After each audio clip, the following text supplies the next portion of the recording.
Nah lalu kalau seperti ini akadnya apa? Akadnya dikata pesen bakso, salam bukan salam, jual beli bukan jual beli. Nah di situ ada istilah doman dalam bab lain, ada istilah doman. Doman itu artinya mengganti rugi, ganti rugi. Namanya doman. Kita dianggap merusak properti orang lain, yaitu apa? Bakso, semangkok. Karena dianggap merusak properti orang lain, maka kita dituntut untuk mengganti kerugian bakso semangkok. Berapa harga bakso semangkok? 15.000 misalkan. Nah, berarti uang 15.000 ini sebenarnya adalah uang ganti dari kerugian menghilangkan bakso satu mangkok. Walaupun bakso ini nggak dimakan, pesen dipegang, udah dipegang nih sama pembeli ya, jatuh. Nah, karena bakso itu sudah dipegang oleh pembeli jatuh, maka jatuh ini itu berarti tanggung jawab pembeli. Kenapa? Karena udah diterima oleh pembeli. Kalau bakso ini belum diterima oleh pembeli, masih dipegang sama penjual bakso, jatuh. Nah ini berarti apa? Ya bukan tanggung jawab pembeli. Masalahnya kenapa kok kita itu harus belajar ilmu muamalah? Ini yang penting. Karena dalam kitab Asbah wa Nadhair itu dijelaskan ta'atil uqudil fasidah haramun kama yukhadhu min kalamil ashab fi iddati mawadhi. Melakukan transaksi yang rusak itu hukumnya haram. Melakukan transaksi yang rusak itu hukumnya haram. Secara nggak langsung ya kita berdosa kalau nggak mau belajar. Mau nggak mau. Apalagi transaksi jual beli sekarang ini sudah berbeda dengan apa yang ada di kita. Karenanya kita butuh pendapat ulama-ulama kontemporer yang memang berkompeten di bidangnya. Yang ahli perbankan bagaimana pendapatnya. Ya kita ikuti pendapat Syekh Ali Jum'ah kalau sampean memang singgungan dengan bank. Kalau sampean pengen hukum yang halal. Kalau yang haram, ya ikuti ulama Saudi. Sekolahnya. Jangan dibuat rumah orang. Allahumma sholli ala sayyidina Muhammad sholatan turagibu wa tunashitu wa tuhammisu biha jihad liya wa i'la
Faslun menerangkan tentang salam.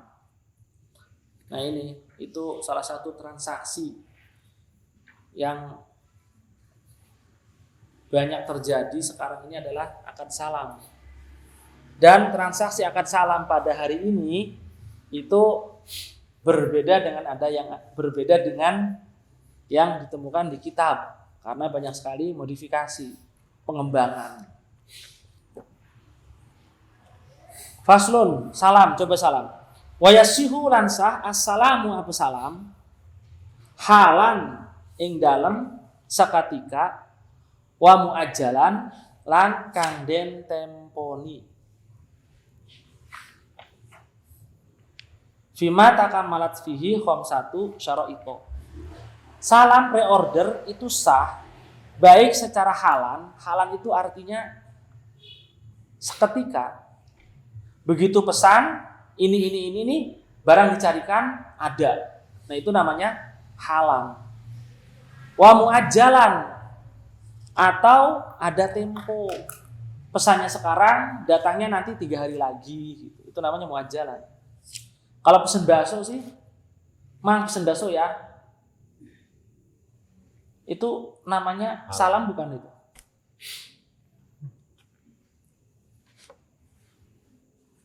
Nantilah di belakang. Salam itu sah baik secara seketika atau tempo di dalam barang-barang yang memenuhi 5 syarat.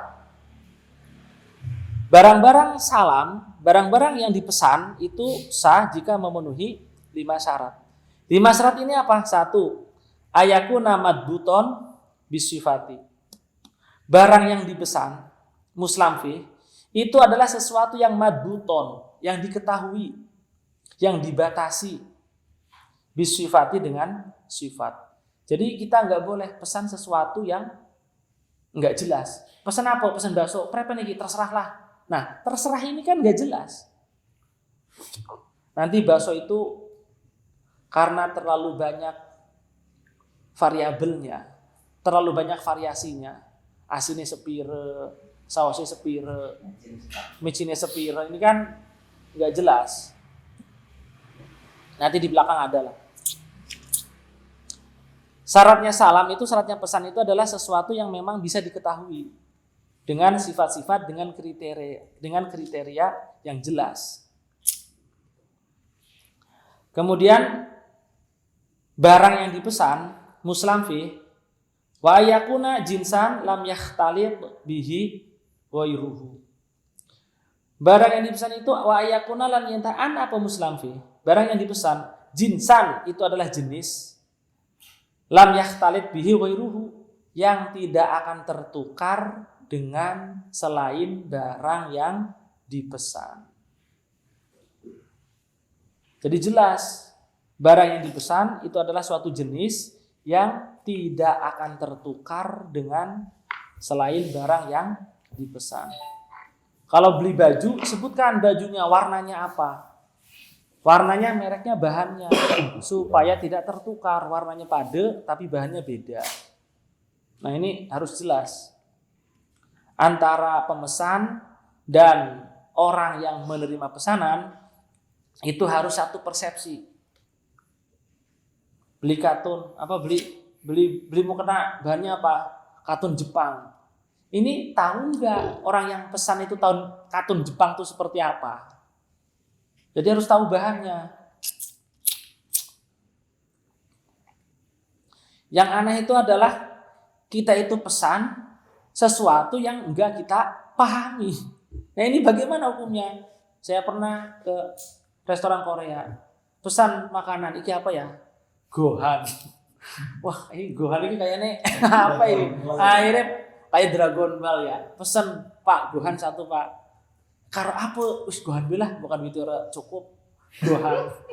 Barang pesan apa Pak datangnya, Pak? Nasi putih, Pak.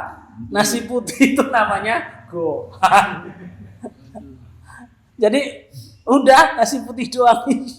Bahkan tadi pesannya Gohan, ini Gohan, Pak. Nah, ini jangan sampai seperti ini. Mesen baju, bahannya katun tuil. Kamu tahu nggak katun tuil? Nah, itu istri saya tuh, kalau istri saya kan jualan itu sering saya pesan sama istri saya. Kalau ada pesanan, sebutkan sedetail mungkin bahannya bahannya apa, ukurannya bagaimana, jenis bahannya apa gitu. Sedetail mungkin lah. Di foto bentuk jahitan belakangnya seperti ini, kancingnya seperti ini, terus satu baju aja fotonya bisa banyak, bisa 7, bisa 8, coba. Nah itu. Dan juga ada garansi 3 hari. Begitu barang sampai, dicek, kalau nggak cocok balikin lagi. Nah ini wa ayakuna jinsan lam yahtalit bihi ghairuhu. Jangan sampai barang pesanan ini tertukar dengan barang yang lain. Itu sering itu. Pesan batik, katun premis sama katun biasa, ya beda harganya. Walaupun coraknya sama. Ini akhirnya protes. Ini kok beda dengan apa yang saya pesan. Nah, kamu pesannya apa? Nah, ini harus jelas.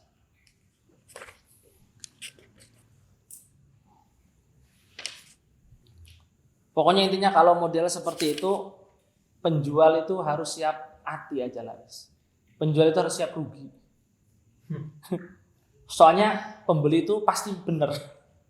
Pembeli pasti benar. Kemudian barang yang dipesan itu apa? Walam tadkhulhun naru liihalatihi.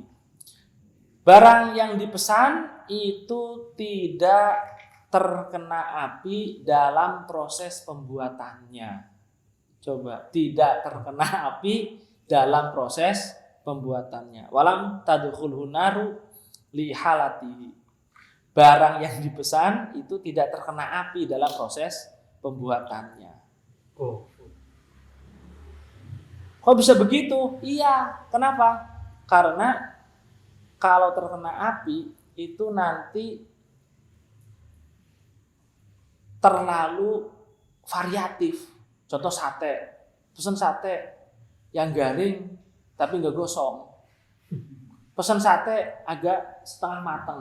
Nah, ukuran setengah matang itu seperti apa sih? Kan susah didefinisikan. Sehingga kalau fikih zaman dulu ini fikih zaman dulu ini. Pesanan itu tidak boleh sesuatu yang terkena api. Kalau di kitab Fathul Qorib enggak boleh. Tapi kalau di kitab Kanzur Rohidin itu boleh. Yang penting ada ukuran standar. Contoh, roti. Roti kan ada ukuran standar ya. Walaupun terkena api, tapi roti ini ada ukuran standar, ada ukuran standarnya. Kita mah pengen roti sing anget sing garing. Agak tiga. Sing anget sing garing. Gawe pi dewek.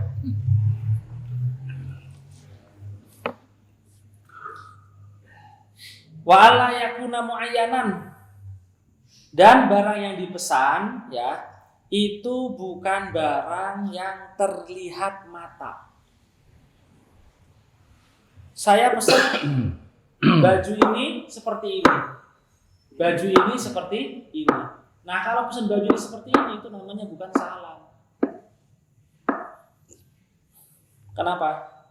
Saya pesan baju itu seperti itu. Nah, ini namanya bukan salam. Kalau dalam fikih ya. Karena apa? Syaratnya salam itu tidak terlihat. Baik ghairu musyahadah. Nanti kalau terlihat namanya bukan salam lagi. Namanya bai'ul ain. Bai'u ainin musyahadatin namanya. Jadi bukan masuk pada bab salam nanti. Wala mim muayyanin. Dan syaratnya salam wala mim muayyanin bukan dari sesuatu yang telah ditentukan. Saya pesan baju itu tuh, kelihatan bajunya. Nah, kalau kelihatan baju itu tuh, itu namanya bukan salam lagi, tapi di bab lain nanti. Nah, ini 5 syarat muslam fih. 5 syarat barang yang dipesan. Itu akan menjadi akad salam yang sah jika memenuhi 5 syarat ini. 1, diketahui dengan sifat. Yang kedua, barang yang dipesan adalah jenis yang tidak akan bercampur dengan yang lainnya. Yang ketiga, dalam proses pembuatan muslam fih itu tidak terkena api. Yang keempat, muslam fih itu bukan sesuatu yang terlihat mata. Dan yang kelima, muslam fih itu bukan sesuatu yang ditentukan, Miring.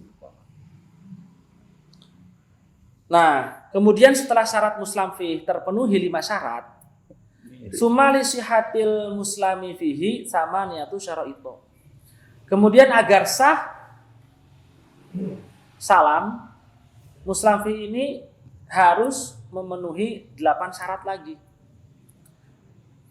Muslam 8 syarat itu apa aja? 8 syarat itu. 1 ayasifahu ba'da dzikri jinsin, ayasifahu ba'da dzikri jinsihi wa nau'ihi bisifati allati yakhtalifu bihas samanu. Orang yang memesan itu harus mensifati pesanannya dengan menyebutkan jenis dan macamnya. Karena apa? Jenis dan macam ini akan mempengaruhi harga. Beli baju batik, walaupun sama-sama batik, tapi kalau bahannya yang satu katun premis, yang satu katun sutra, ya beda. Jadi harus disebutkan jenisnya, jenis dan macamnya. Kemudian yang kedua, wa ayyadhkura qadrahu bima yungfil jahalata anhu. Pemesan muslim itu harus menyebutkan ukuran barang yang dipesan. Menyebutkan ukuran barang yang dipesan supaya tidak ada kesamaran. Beli baju katun, batik, bentuk coraknya seperti ini, bahannya terbuat dari ini, ukurannya lingkar dada, panjang, lebar. Jadi tidak hanya menyebutkan XL, itu nggak cukup itu sebenarnya. Kenapa? Ukuran XL itu macam-macam. Saya sering itu pesan sama istri. Ukuran apa? XL. Jangan cuma sebutin ukuran XL ya. Coba panjangnya, panjang tangan berapa, lingkar dada berapa. Jadi jangan cuma nyebutin XL, L, M. Ini kan nggak jelas. Kadang ukuran L kadang kecil, kadang gede. Nah ini menyebutkan ukuran dengan sesuatu yang bisa menghilangkan kesamaran. Harus jelas. Nah,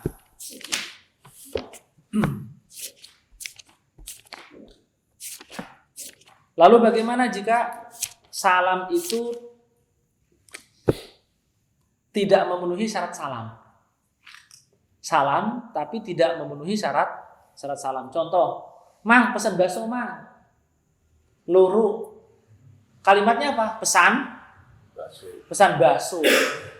Apakah transaksi di tukang bakso dengan mengatakan pesan bakso 2 mangkok ini adalah akad salam? Tadi itu kan disebutkan akad salam itu barang yang dipesan itu tidak terlihat mata. Nah sekarang kalau bakso kelihatan mata enggak baksonya? Ya kelihatan mata. Nah terus berarti bukan akad salam. Lalu akad apa ini? Mang pesen bakso Mang. Rong mangkok. Dibikinin rong mangkok. Kemudian menyebutkan jual beli enggak? Ini saya jual bakso ini semangkok 15.000. Ya saya terima tumbas nggih 15.000. Gitu enggak? Enggak. Ketika menerima mangkok, ketika transaksi, apakah menyebutkan harga di situ? Juga enggak. Ada porsi. Porsi 12.000. Itu kalau ada tulisannya. Kalau ada tulisannya bakso harganya sekian. Kalau seperti manunggal kan enggak ada ininya, enggak ada harganya. Nah ini lalu bagaimana kok ruwet begini? Ini masuk salam bukan salam, masuk jual beli bukan jual beli. Makan dulu. Iya makan dulu masalahnya, belinya bayarnya nanti. Nyolong. Nyolong. Enggak. Buktinya kelihatan. Nah ini ruwet, ya enggak ruwet. Oleh karena itu bab muamalah ini adalah salah satu bab yang paling penting. Sehingga apa? Muamalah itu disamakan dengan jihad. Muamalah itu disamakan dengan jihad. Dalam hadis, enggak hafal saya hadisnya. Barang siapa seorang laki-laki yang keluar rumah demi mencari rezeki yang halal untuk keluarganya seharian, bercucuran keringat, maka Allah tulis setiap cucuran keringat itu sebagai pahala jihad. Ya kurang lebih seperti itulah, lupa saya hadisnya. Nah itu mencari nafkah halal itu disamakan dengan jihad. Kenapa? Ya karena memang mencari rizki yang halal yang sesuai dengan anjuran syariat itu susah. Nah, sama-sama susahnya ini sehingga disamakan dengan jihad. Sing haram dikantongi, tapi di kantong kula masalah kantongi wong. Nah lalu kalau seperti ini akadnya apa? Akadnya dikata pesen bakso, salam bukan salam, jual beli bukan jual beli.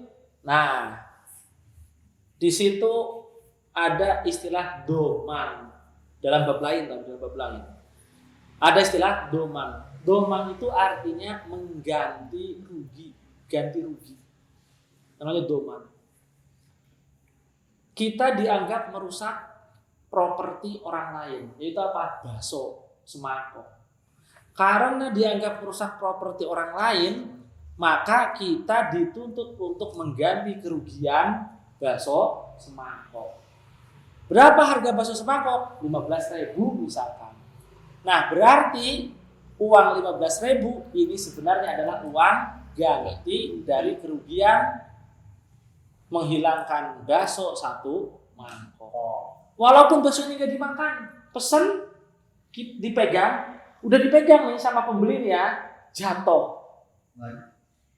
Nah, karena bakso itu sudah dipegang oleh pembeli jatuh, maka jatuh ini itu berarti tanggung jawab pembeli. Kenapa? Karena udah diterima oleh pembeli. Kalau bakso ini belum diterima oleh pembeli, masih dipegang sama penjual bakso, jatuh. Nah ini berarti apa? Ya bukan tanggung jawab pembeli. Nah itu namanya doman. Nah itu benar itu. Memecahkan berarti membeli. Memecahkan berarti membeli itu. Biasanya di mall-mall. Memecahkan berarti membeli. Memecahkan berarti membeli. Nah, itu sebenarnya namanya doman, ganti rugi doman.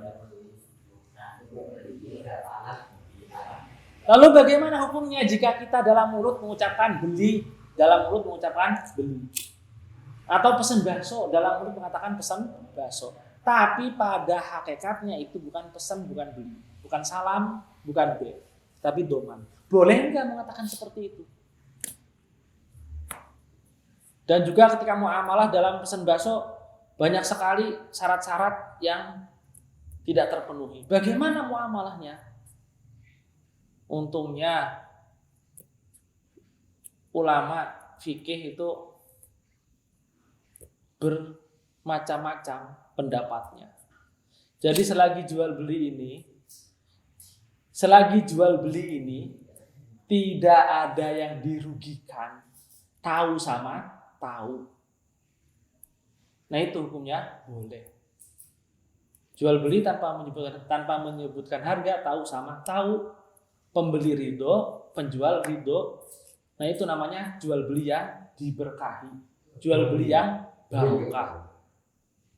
Nah, lalu bagaimana jika kadang kita beli bakso, ternyata baksonya orang enak, nyati ngedumel, wis larang orang enak bisa. Seharusnya mah bakso seharga 15.000 mungkin orang mengkehen rasanya. Nah, kan seharusnya kan kita membeli sesuatu ya, itu kita sudah tahu sesuatu yang kita beli seperti apa. Oleh karena itu, Ki Musonif mensyaratkan barang yang dipesan itu dalam prosesnya tidak terkena api. Kenapa? Kalau barang yang terkena api itu variasinya terlalu banyak. Bakso orang-orang kita enak apa orang? Masa ngicip dipit mang? Coba mang icip dipit mang. Lamun enak itu tuku, lamun orang enak orang tuku. Kan nggak ada seperti ini. Padahal seharusnya ada. Seharusnya. Kalau mang tuku bakso ning di Manunggal, wah itu mah wis terkenal enak ya kan.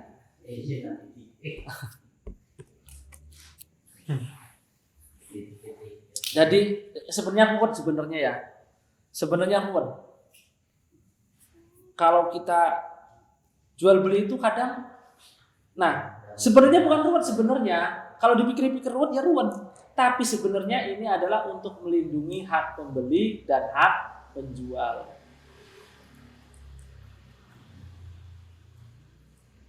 Tuku somai, orang enak, harganya selama ya bu, kegerundel. Nah ini apa? Uang yang dibawa itu tidak barokah. Orang tuku somai selama ya bu, rasanya orang enak. Ini selama ya bu, digawa kalau tukang somai, ini uangnya tidak barokah. Kenapa? Karena uang ini digerundeli. Sebaliknya tuku ayam ditawar kayak company. Wis tawar company jeruk ibu pisan. Akhirnya wah selas orang enak lah wis iya baik oleh baik. Nah, ayam sing dibeli digawa ning omah, dipangan pada baik orang barokah. Jadi bagaimana caranya jual beli itu yang beli ridho, yang jual juga ridho. Nah ini yang dimaksud dengan jual beli yang diberkahi. Ulama zaman dulu Sayyidina Ali bawa kuda Sayyidina Ali. Ketemu sahabat, wahai Ali mau kemana? Ini saya mau jual kuda. Berapa jual kudanya? Jual kudanya 30 dinar umpama. 30 dinar, wah murah sekali. Kuda kamu ini kuda bagus. Saya belilah 50 lah, saya beli 50 dinar. Enggak, ini pokoknya saya jual 30 dinar. Karena saya dari sananya 20 dinar, saya jual 30 dinar. Untungnya 10 dinar. Saya enggak mau ambil untung banyak-banyak. Ini pokoknya saya beli 50 dinar, enggak mau, pokoknya saya mah 30 dinar. Ya udah kalau enggak jadi mah enggak mau mah udah. Saya akan cari pembeli yang lain. Di tengah jalan ketemu lagi nawar 70 dinar. Saya jual itu 30. Enggak, ini mah udah bagus ini. Saya enggak mau merugikan orang. Ini kudanya pasarannya tuh 70. Wah, enggak mau saya 70. Saya pokoknya saya jual 30. Sampai enggak jadi itu. Enggak jadi jual kuda. Kenapa? Tidak ditemukan harga yang disepakati. Kalau orang zaman dulu, iki ke mantune Nabi, wah kuda ini bagus. Masa kita tak tuku 30 dinar. Oh, jelas bagus sih kuda ini 50 dinar. Tetap orang gelem dinar. Itu kan zaman dulu coba. Zaman saya kira kan. Zaman saya iki ayamnya bagus ki, Pak. Ayam jago kan. Entas menang aduan ini.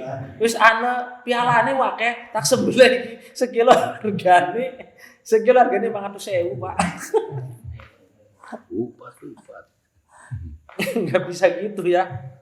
Enggak bisa gitu.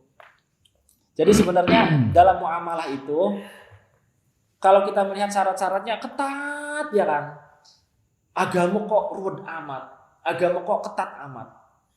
Nah, sebenarnya agama ketat itu tujuannya untuk menjaga hak-hak pembeli dan hak-hak penjual. Nah, ini doakan oleh enak hebat. Ya. Sering dia masuk ke tempat orang. Mereka orang. Dongeng Mbak. Lah niku sekarang bagaimana caranya? Bagaimana caranya supaya kita itu kalau jualan ya, itu jualan barang sing sekiranya orang itu enggak kecewa. Sekiranya orang itu enggak kecewa membeli barang kita. Sebagaimana kita Kita kalau beli barang, kok orang enak, harganya larang, kita kecewa enggak? Kecewa. Karena kita kecewa, maka kita jangan berbuat seperti itu kepada orang lain. Nah itu jual beli yang diberkahi.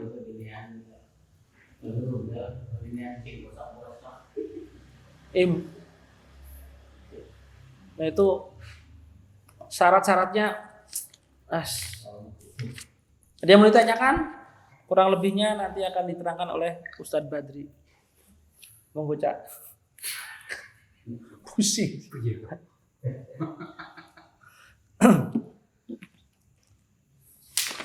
Sebenarnya banyak nih yang mau ditanyakan tentang akad salam itu. Pun pertanyaan bebas kok. Ben mak dimutolak oleh kan Gus Adi. Nggih. Teler. Ada pertanyaan bebas.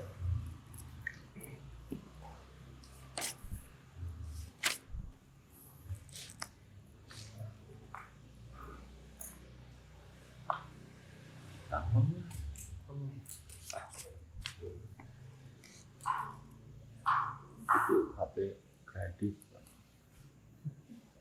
Kredit. Ain apa nih? Kredit motor, bagaimana hukumnya kredit? Kredit motor. Jadi intinya semua muamalah itu ada kemungkinan haram, juga ada kemungkinan halal. Kredit motor bisa haram, bisa. Kredit motor bisa halal, bisa. Caranya bagaimana? Monggo Cak. Gitu. Kredit motor supaya aman ya. Di antara berbagai macam hela, ini saya ambil yang simple. Simple paling aman. Begitu kita kredit motor ya, kita jangan niatkan kredit. Waduh, Jadi kayak gini. salah. Contoh Tanda tangan. nanti dulu. Oh, Kreditnya ada pihak ketiga enggak? BPA Ada pihak ketiga enggak? Kredit kan kayak gini kredit. langsung. List. Kredit kan melibatkan pihak ketiga. Satu, pembeli saya.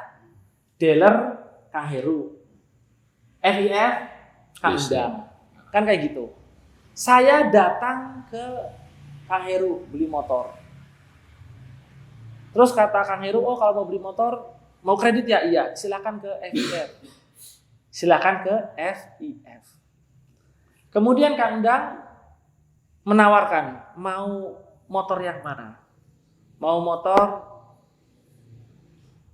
Aerox umpamanya. 2020. Aerox 2020, ya kan? Ireng. Terus kata Kang Undang, ini biaya cicilan per tahunnya. Kata Kang Undang, ini biaya cicilan per tahun. Saya ngambil yang satu tahun. Saya ngambil yang 1 tahun.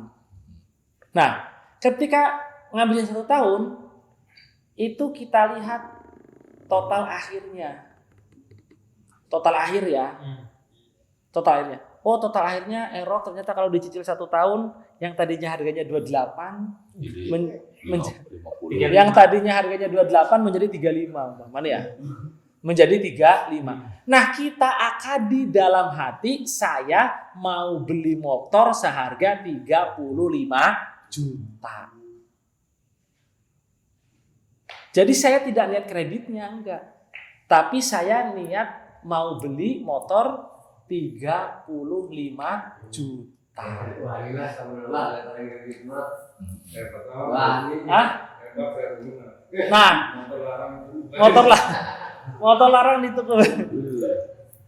Nah, 35 juta ini akan saya bayar nyicil selama setahun. Nah, itu lepas dari riba. Dan ribanya dari mana? Orang saya niatnya belinya 35 juta kok. Jadi yang dilihat itu bukan cicilan per bulannya, bukan. Tapi yang dilihat adalah jumlah akhir. Hubungan rumah baik. Hah?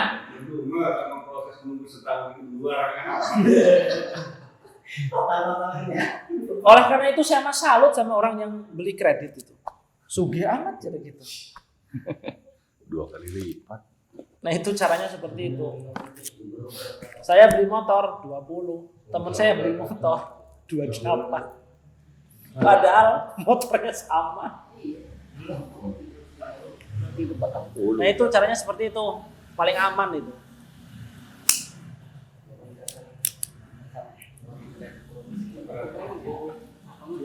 Ustaz, kalau kasusnya gini Ustaz, lebih baik akadnya gimana ya? Kan saya ngindari kredit karena mahal ya.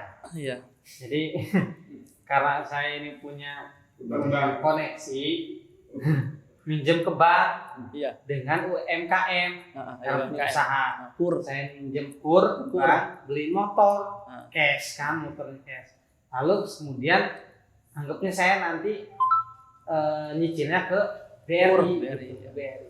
Banyak kita kayak gitu. Iya. Jadi kan perbandingannya hampir minimal 5 juta itu bedanya. Iya.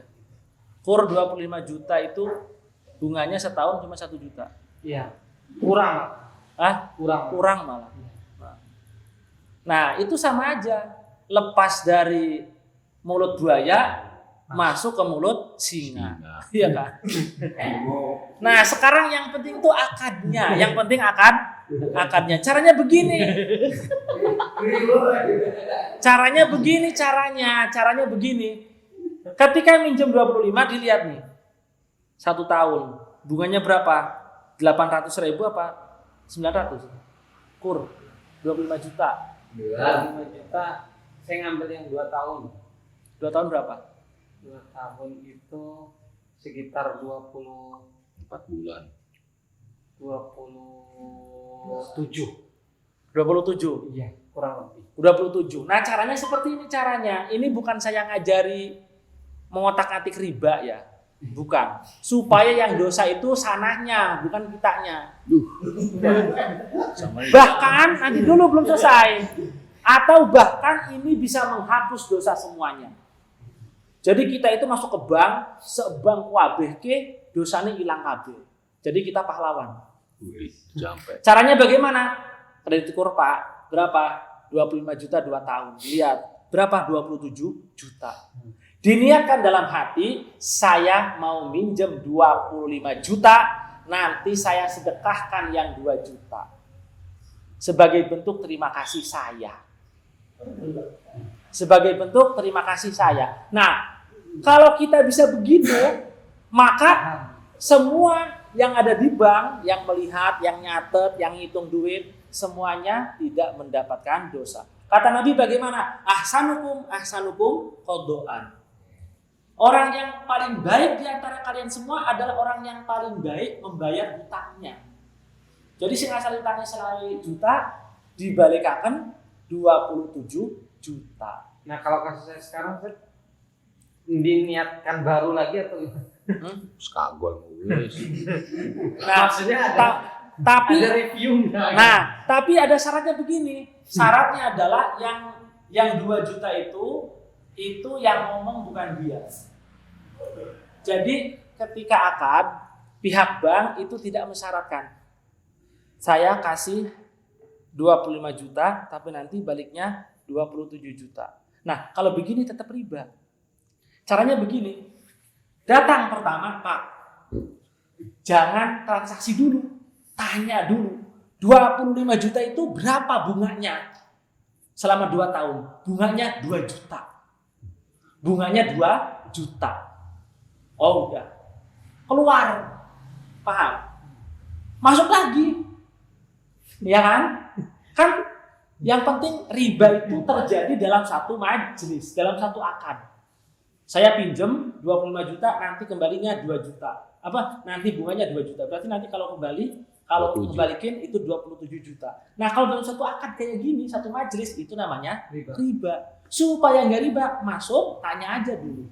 Berapa? 25 juta, bunganya 2 juta. Oh ya, terima kasih. Keluar. Nih. Besok datang lagi. Pak, mau minjem. Udah Pak, saya udah tahu Pak. Ini saya sedekah 2 juta. Saya sedekah 2 juta. Nanti pinjamannya mana? Ini 25 juta. Oh ya, saya ambil. Nanti saya balikin 25 juta Pak ya. Nah ini kalau tukang banknya bejat, sedekah kok 2 juta tak kantong gitu. Akhirnya Kang Dan bayarnya tetap 20 juta. Modar. Bayar. Nah itu caranya seperti itulah. Jadi intinya itu mah pinter-pinter kong kalingkong lah. Pak, mari tiga Pak. Lamun Bapak ngomong 25 juta, engkau kembali ini 27 juta. Saya riba, Bapak nulis dosa. Sini guys supaya enggak dosa nih. Saya mah kerja. Supaya enggak dosa. Saya keluar, saya balik lagi besok saya pinjem lah. Bapak enggak usah ngomong 27 juta. Nanti tetap saya bayar 27 juta. Yang 2 juta itu sebagai terima kasih saya sudah dibantu. Jadi kong kalingkong lah.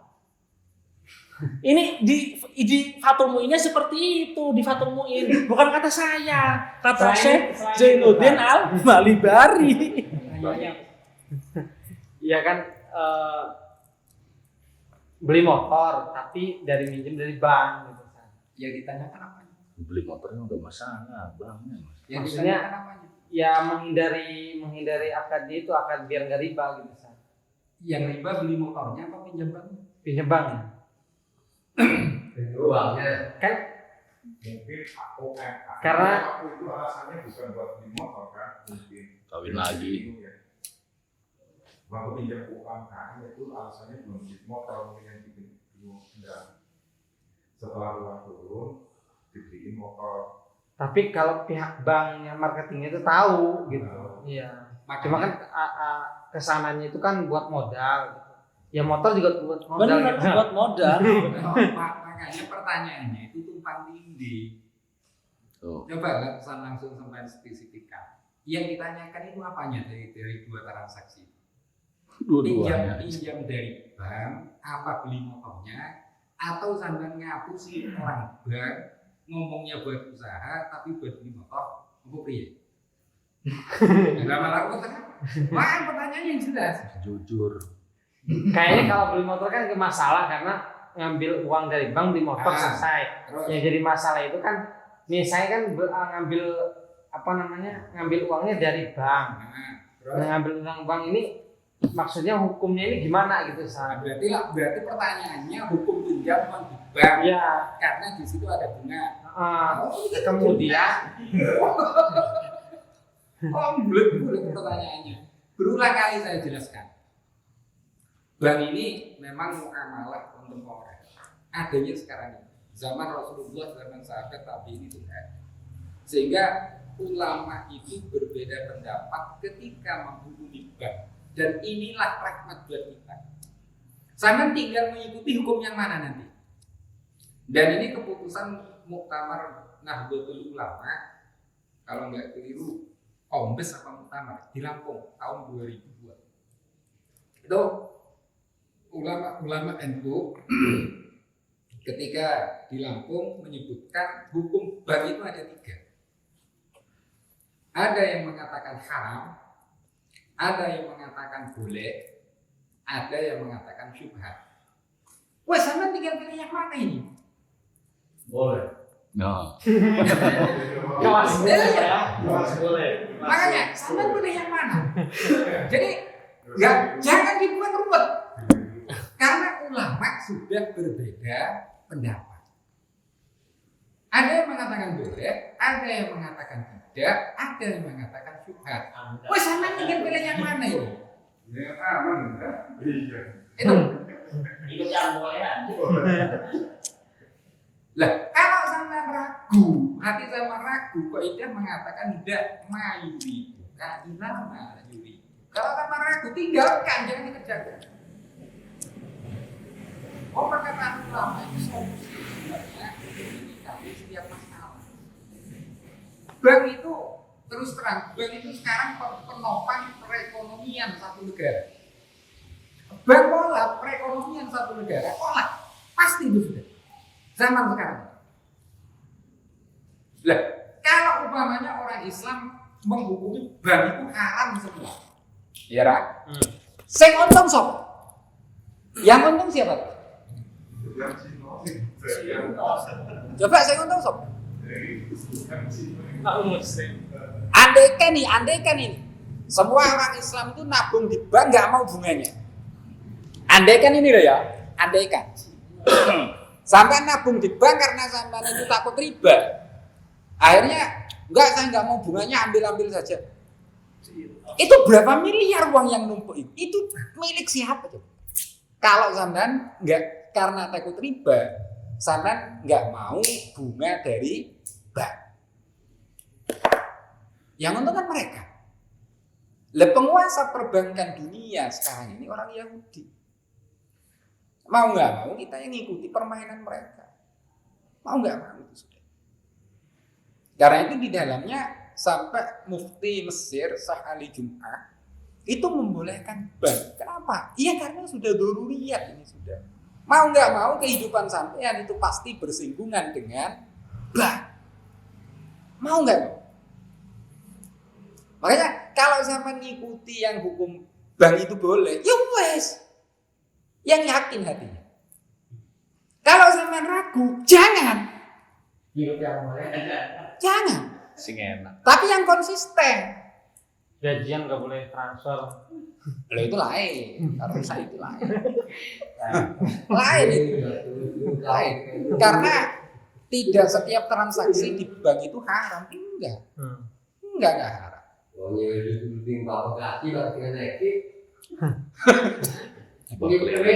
Nih loh. Ini sampai biar paham ini. Ulama itu mulai semenjak perbankan ada sampai sekarang itu nggak pernah ada titik temunya. Pasti jawabannya 3. Khususnya ulama Indonesia itu 3. Halal, haram, subhat. Wah sampean tinggal pilih ini. Nek sampean haram, sampean konsisten. Kalau berangkat haji budalo dhewe.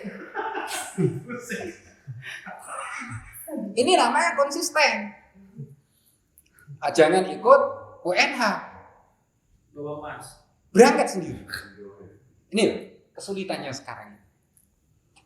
Pernah tak zaman bisa lepas dari bank? Gak bisa. Semua lini kehidupan ini sekarang ini menggunakan bank. Apalagi sekarang uang kuartal itu sudah nggak begitu kepake. Gara-gara ono OVO, GoPay, sak itu. Itu hubungannya harus bank semua kan? Sampean nggak mungkin bisa transaksi lewat GoPay kalau sampean nggak naruh uang di bank. Apa akate sampean titip di bank, titip. Uang yang sampean gunakan untuk beli itu duitnya sampean dhewe kan. Lewung itu yo, yang uang sampean ini yang nilainya. Makanya jangan dipertentangkan ini hukum bank. Wes nafsi. Untungnya ulama beda pendapat. Yang mau ikut hukum halal itu pendapat Syekh Ali Jum'ah. Yang mau mengikuti hukum haram itu pendapatnya ulama Arab Saudi dan ulama-ulama. Enak, tinggal sampean milih. Ini yang boleh.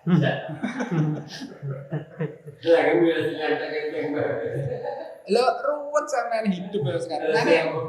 Makanya almarhumnya Ya Khalil Bisri ketika di Lombok bahas masalah bank, udah jangan terlalu diterangkan hukum bank, biarkan remang-remang. Biar masyarakat milih sendiri. Tujuannya seperti itu. Lo andai kan sepakat haram, sampean bisa bayangkan sekarang. Coba sampean bayangkan, lini kehidupan mana sekarang ini yang tidak tersentuh bank kecuali orang Badui. Itu non bank atau yang mereka transaksi jual belinya menggunakan sistem barter. Pun ya, jadi bank ini jangan dipertentangkan. Jangan. Sampean yang halal ya wis ikut ya. Halal wis aman. Toh ada yang bertanggung jawab di hadapan Allah Ta'ala. Iya.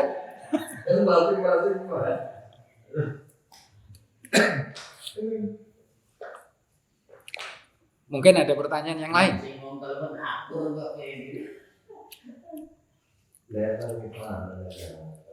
Masalahnya kenapa kok kita itu harus belajar ilmu muamalah? Ini yang penting. Karena dalam kitab Asbah wa Nadhair itu dijelaskan ta'atil uqudil fasidah haramun kama yukhadhu min kalamil ashab fi iddati mawadhi. Melakukan transaksi yang rusak itu hukumnya haram. Melakukan transaksi yang rusak itu hukumnya haram. Secara nggak langsung ya kita berdosa kalau nggak mau belajar. Mau nggak mau.